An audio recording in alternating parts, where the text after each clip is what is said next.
bom? Nós vamos começar hoje nosso café científico.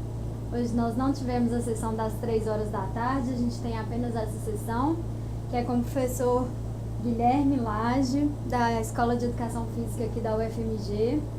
Ele vai falar sobre comportamento motor, exercício físico e saúde mental.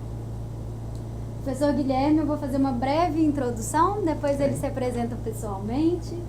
Ele é bacharel em Educação Física, doutor em Neurociências pela UFMG, tem experiência no estudo do comportamento motor, atuando principalmente nos temas relacionados à aprendizagem motora, ao controle motor e aos aspectos neuropsicológicos e genéticos envolvidos no comportamento motor. Então, não sei se vocês já participaram dos outros cafés dessa semana. A gente vai fazer a seguinte dinâmica: são aproximadamente 15, 20 minutos de fala e depois a gente abre para as perguntas. E aí, se tiverem muitas perguntas, eu vou fazer a inscrição dos polos e aí cada polo, assim que eu for liberando, faz a sua pergunta. Pode ser? Bom, ninguém respondeu, né? Eles devem estar com o microfone fechado. Então, eu passo a palavra para o professor Guilherme. Ok. Seja bem-vindo. Muito obrigado, Jéssica. Boa tarde a todos. Gostaria de agradecer, a presença de vocês. Também gostaria de agradecer o convite, É uma oportunidade muito interessante para falar sobre as questões que eu investigo, que eu tenho interesse em termos de pesquisa. E eu sou um pesquisador do comportamento motor, ou seja, eu tenho buscado investigar como é que a gente controla os movimentos, quais são os mecanismos do sistema nervoso central que atuam à medida que a gente tem que executar um determinado movimento. E eu fiz um caminho um pouco diferente ao longo da minha formação, porque eu busquei também na medicina, um pouco, principalmente no meu doutorado, uma forma de complementar essa questão do comportamento motor, investigando a questão da produção do movimento em transtornos psiquiátricos. Então, tive uma aproximação, consegui unir questões da educação física com questões da medicina. Então, a ideia hoje é falar um pouquinho sobre o comportamento motor, sobre exercício físico e sobre a saúde mental. Gostaria inicialmente de falar sobre esses conceitos, o que é comportamento motor, o que é o exercício físico, para depois eu tentar fazer uma relação entre esses fenômenos que estão envolvidos no comportamento humano. O comportamento motor pode ser entendido como qualquer movimento que a gente produz a partir do surgimento de um determinado estímulo. Esse estímulo pode ser interno ou pode ser externo. Pode ser gerado internamente, vou dar um exemplo. Estou com sede e eu tenho então vontade de tomar água. Eu vou me organizar, vou planejar uma sequência de ações, por exemplo, ir até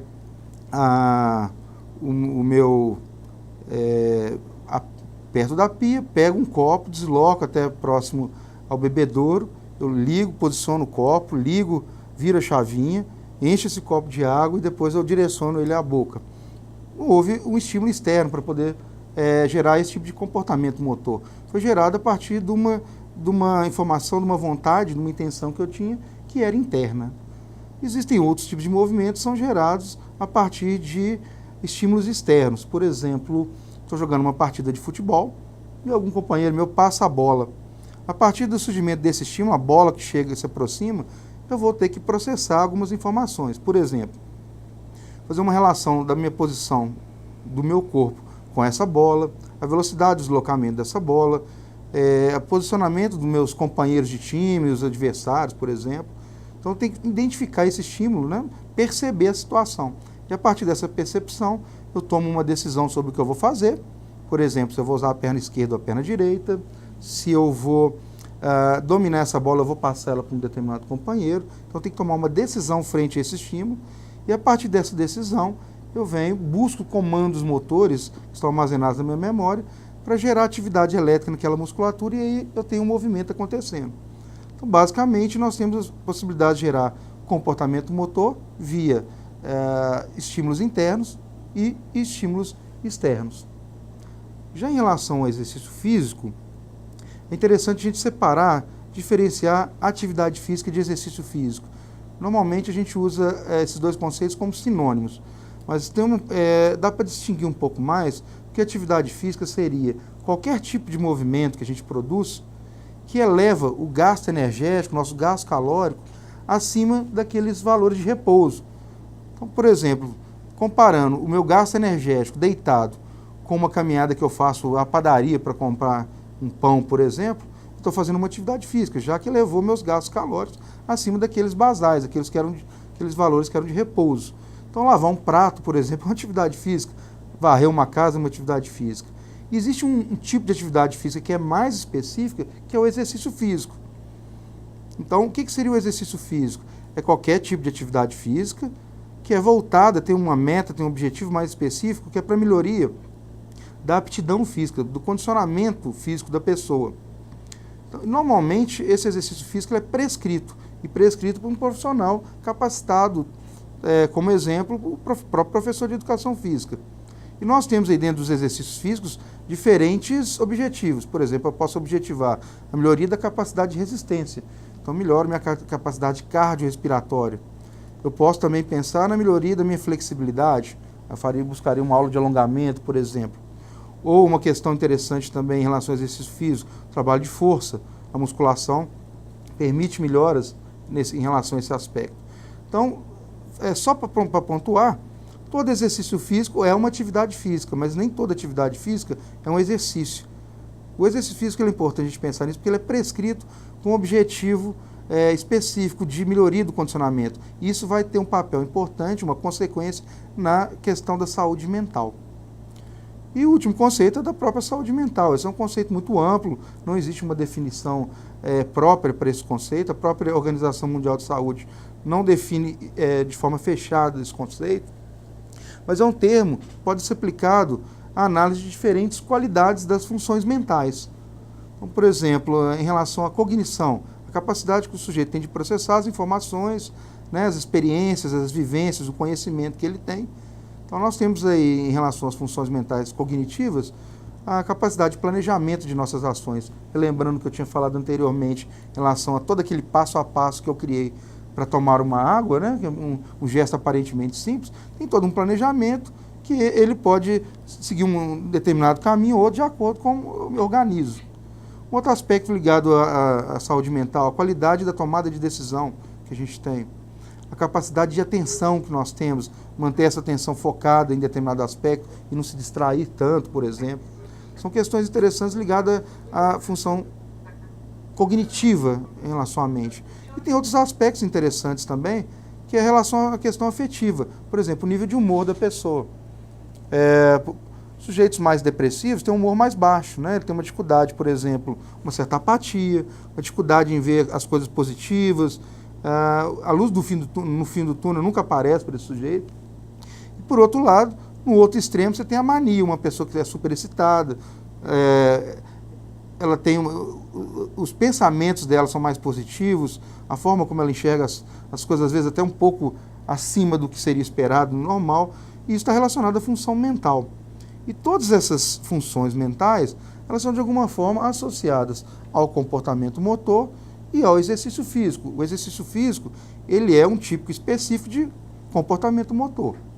Então, vou tentar falar um pouquinho dessas relações para a gente ver como que o movimento tem uma importância na saúde mental. Eu vou dar um exemplo da questão do comportamento motor e do desenvolvimento cognitivo, que é um aspecto importante para a saúde mental. De forma geral, as pessoas, os pais, por exemplo, colocam seus filhos numa escolinha de esporte porque eles sabem que é importante o movimento para o filho. Muitas vezes o que se discute mais é a importância da melhoria do condicionamento físico dessa criança, né? Então tem que ter um controle ponderal, ele não pode ficar mais gordinho, ele precisa ter um bom nível de resistência, mas a gente discute menos a importância dessa atividade, desse movimento, para a cognição dessa criança, por exemplo. Tem um estudo muito interessante publicado em 2007, que eles acompanharam na Finlândia um grupo de pessoas por 30 anos. Então, lá na infância, eles avaliaram o índice de desenvolvimento motor dessas crianças. Eles avaliaram o nível, a qualidade do movimento que elas produziam no início da vida. E, após 30 anos, eles fizeram uma série de testes cognitivos para avaliar a capacidade de tomada de decisão, planejamento, o autocontrole dessas pessoas. E, além disso, ainda fizeram alguns exames de neuroimagens, avaliaram a estrutura anatômica do cérebro dessas pessoas. E o que eles viram foi um resultado extremamente interessante, que é o seguinte: crianças que apresentavam os níveis de desenvolvimento motor mais alto na infância foram aqueles adultos que apresentaram os melhores níveis de desempenho cognitivo. Então, existe uma associação, quando a gente fala que é importante você ter riquezas, experiências motoras na infância, que isso vai repercutir positivamente na sua vida. Esse estudo mostra de forma extremamente clara essa relação. E o mais interessante é que essa associação entre a qualidade do movimento que você produz com as funções cognitivas ainda tem uma questão estrutural. As pessoas que apresentavam maior nível de desenvolvimento motor na infância foram aqueles que apresentaram maior nível de densidade em algumas áreas cerebrais ligadas aos aspectos motores e aos aspectos cognitivos. Então, o impacto do exercício, da vivência motora na infância, da qualidade daquilo que você faz em termos de movimento, vai ter uma repercussão na sua vida como um todo. E isso é muito importante, a gente precisa discutir isso um pouco mais, além, óbvio, das questões mais gerais da saúde, né?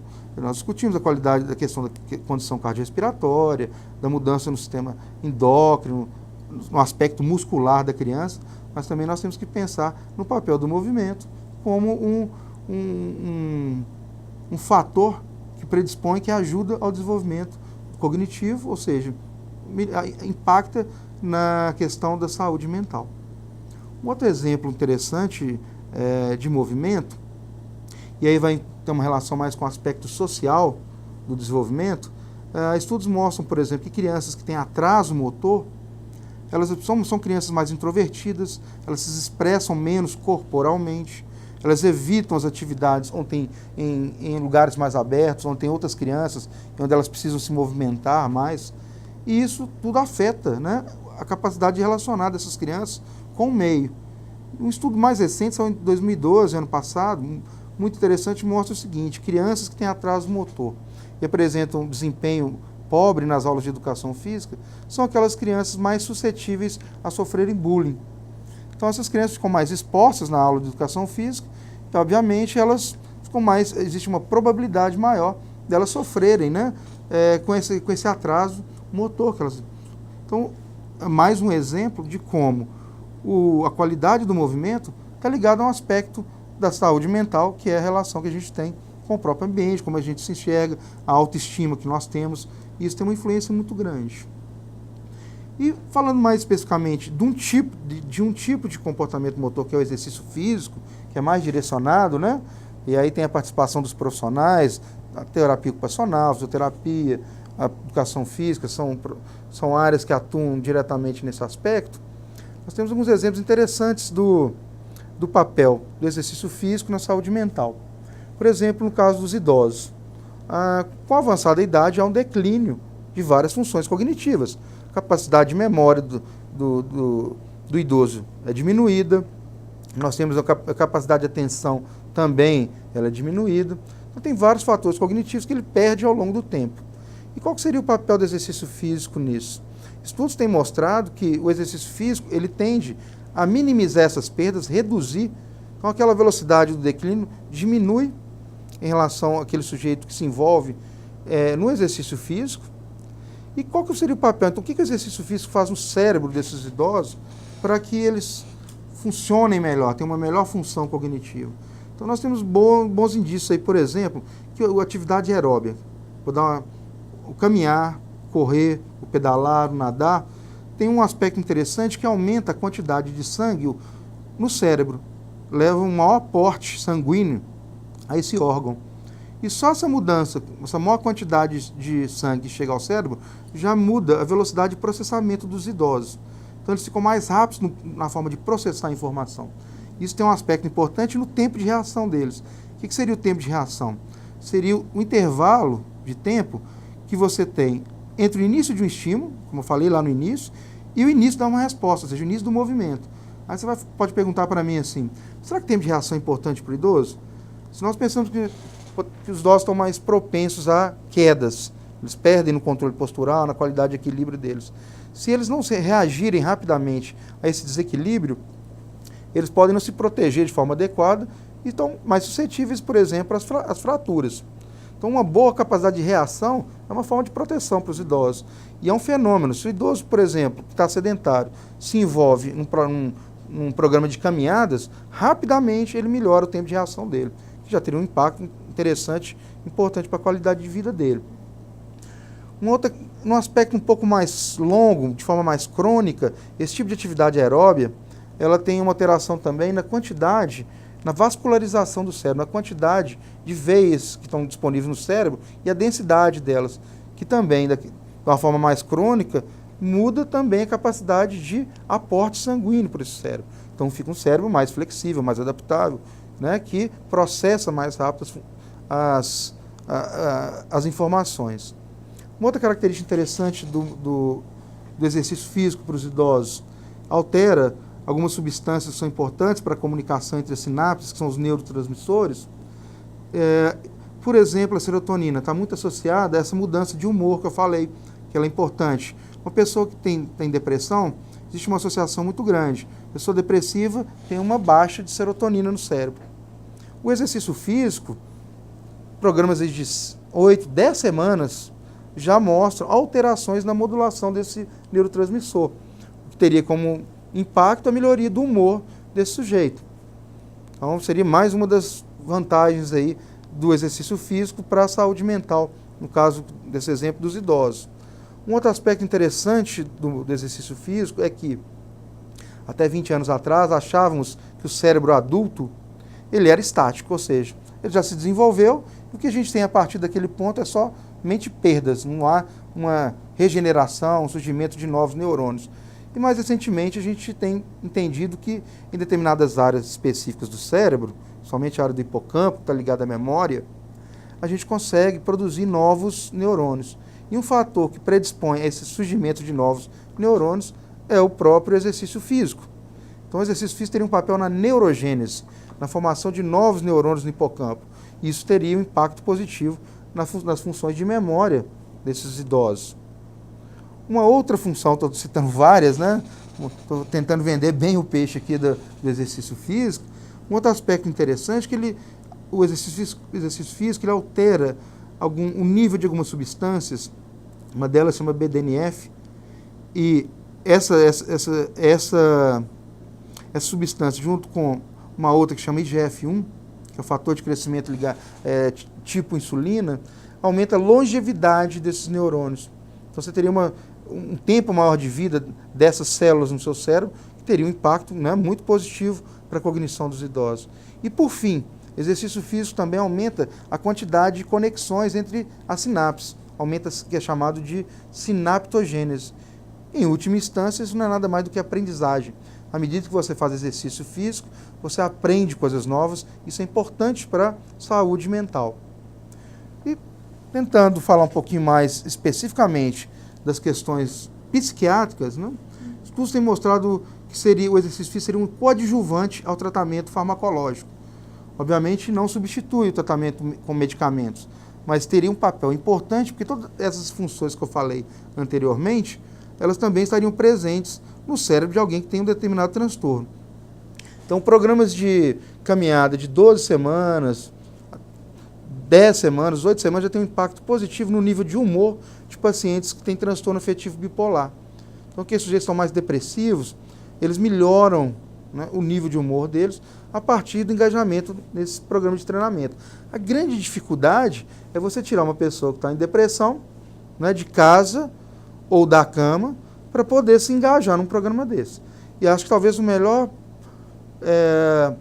fator para dar esse início, para dar esse start, para dar esse impulso inicial, seria o medicamento. E a partir da mudança do humor que vem pela administração medicamentosa, aí o sujeito entra, né, com o exercício físico, e isso tende a ser um fator aditivo, soma aquele tratamento, e então nós temos boas perspectivas para isso. Estou tentando resumir um pouco de tudo que eu falei, né?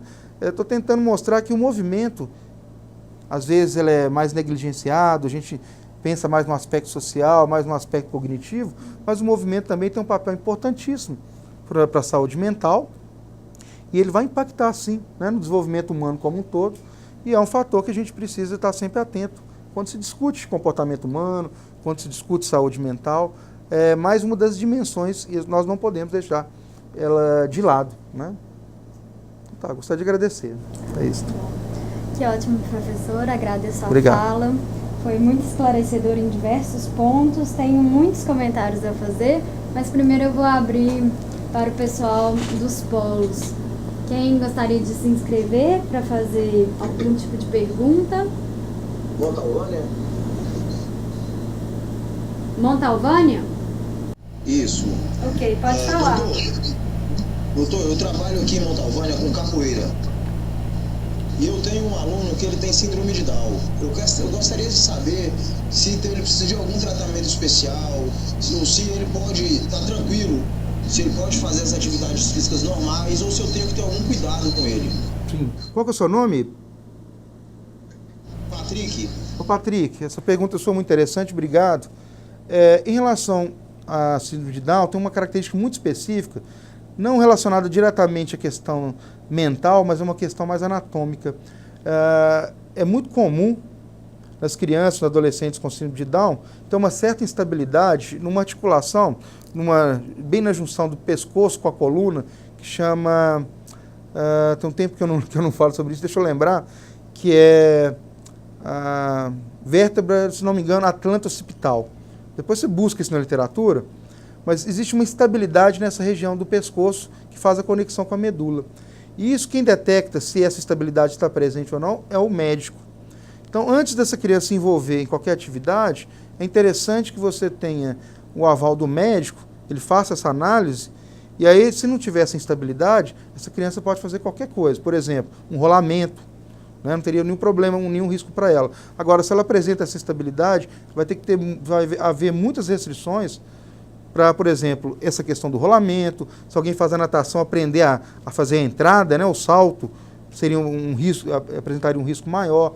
Então, inicialmente, o problema maior que você teria seria esse, avaliar se ela tem ou não essa estabilidade atlanto-axial, e se tiver, quais são as restrições que o médico vai colocar para você.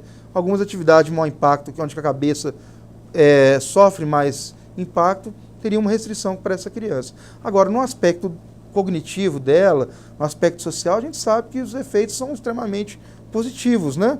E elas, não sei qual que é o nível, né, de gravidade, severidade dessas questões que ela apresenta, mas as crianças com síndrome de Down, os adolescentes com síndrome de Down, eles apresentam, à medida que você estimula, mudanças, né? Ou seja, aprendizagem. Então, a sua intervenção vai ser sempre bem-vinda para o desenvolvimento dele. Tá ok? Não sei, espero que eu tenha te respondido.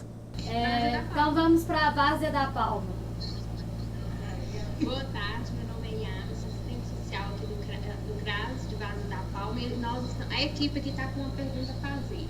Nós gostaríamos de saber em que o exercício físico pode ajudar no acompanhamento da criança com transtorno de déficit e de atenção e hiperatividade. Ótimo, obrigado pela pergunta. Esse é um tema que eu gosto muito. Eu tenho feito alguns trabalhos junto, porque eu sou da Escola de Educação Física, mas atuo junto com pesquisas na Faculdade de Medicina. E nós temos um grupo de crianças com transtorno do déficit de atenção e hiperatividade, que a gente trabalha lá avaliando a parte motora. E agora nós vamos começar aqui no FMG a parte da intervenção, que são o próprio exercício físico para elas.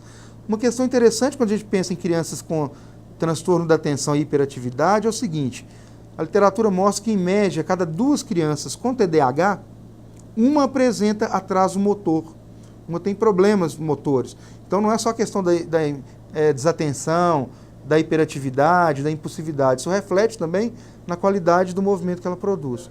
Então é interessante, quando você tem uma criança com TDAH, já avaliar se ela está naquele grupo de crianças que não tem nenhum problema motor ou se ela apresenta algum déficit motor. Se apresenta algum déficit motor, obviamente uma intervenção, né, da professora de educação física, do fisioterapeuta, do terapeuta ocupacional, é recomendado. Se não, se é só a questão da desatenção e da hiperatividade, só entre aspas, né, o exercício físico também tem um papel importante. Estudos mais recentes, publicados há 2 anos atrás para cá, é uma área que está avançando bastante em termos de conhecimento, tem mostrado que o exercício físico, feito 3 vezes por semana, com uma média de 45 a 50 minutos por sessão de prática, durante 5, 6 meses, você já vai ver algumas alterações interessantes no comportamento dessas crianças. Por exemplo, esse trabalho que eu estou lembrando, viu alterações na capacidade de atenção dessas crianças, ou seja, um ponto central do transtorno, né? Melhora uma coisa assim que é extremamente importante para elas. Questões de relacionamento social dessas crianças, questão de pensamento delas, e teve uma redução também dos sintomas depressivos, de ansiedade. Essas crianças encontram muitas dificuldades no dia a dia. Então, os níveis de ansiedade são mais altos. E o exercício físico teve impacto positivo nessas crianças. O grande desafio nosso que eu vejo é que o profissional de educação física ainda conhece muito pouco sobre os transtornos psiquiátricos, principalmente esses transtornos com crianças, igual o caso do TDAH. Então, ele precisa se atualizar um pouco mais, entender um pouco mais o que é aquela criança, para ele poder intervir, né, e colaborar dentro desse processo. Mas o exercício físico tem mostrado que é uma perspectiva muito boa, como ser mais um coadjuvante, né? Não resolve a questão do metilfenidato, da Ritalina, não é para tirar medicamento, não tem, o professor de educação física também nem tem competência para isso, mas é um coadjuvante, é um tratamento a mais que pode ajudar essa criança.